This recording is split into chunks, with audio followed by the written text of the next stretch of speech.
O'g'lim debdi, bu yer yuzida itlar ko'pmi, qo'ylar ko'pmi debdi. Qo'ylar nechta tug'adi? Zo'ri 2 ta tug'adi.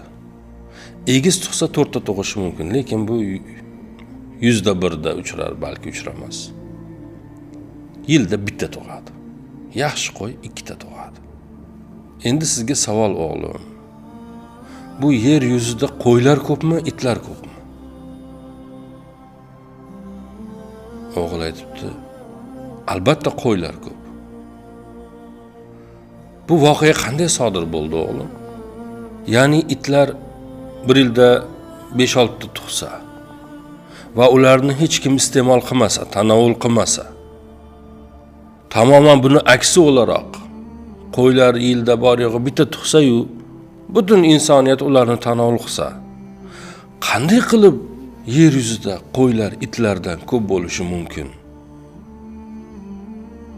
O'g'lim boshini qashlab qopti. Haqiqatan da o'ylab ko'rmaysizmi? Qo'ylar 1 ta tug'adi va insoniyat ularni iste'mol qiladi har doim. Itlar 5-6 tug'adi, ularni hech kim iste'mol qilmaydi. Lekin shunga qaramasdan qo'ylarning soni itlarning sonidan endi kim bilsin qancha ko'p. O'g'li boshini qashlab qolgandan keyin otasi aytibdi, ko'rdingizmi o'g'lim? Bu har narsa, bu dunyodagi har narsa sizni hisob kitobingiz bilan bo'lmaydi.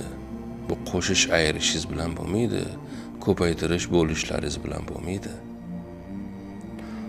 Agar biz bu do'konimizni bir qismini Allohning rizoligi uchun ehtiyoji borlarga u yerdan kelgan daromadni da ihson qilmaganimizda edi, biz sizni bu kazo oliygohlarda o'qita olmasdik. Bir o'ylab ko'rmadingizmi shu paytgacha? Oddiy bir baqqol bo'lsak, sizni qanday qilib o'qitdik? Allohning fazli bilan, Allohning bizga bergan barakasi bilan. Barakani nima uchun beradi? Ana shu bir qismini kimlargadir ehtiyoji borlarga berayotganimiz uchun beradi, deb otasi o'g'liga tanbeh bergan ekan.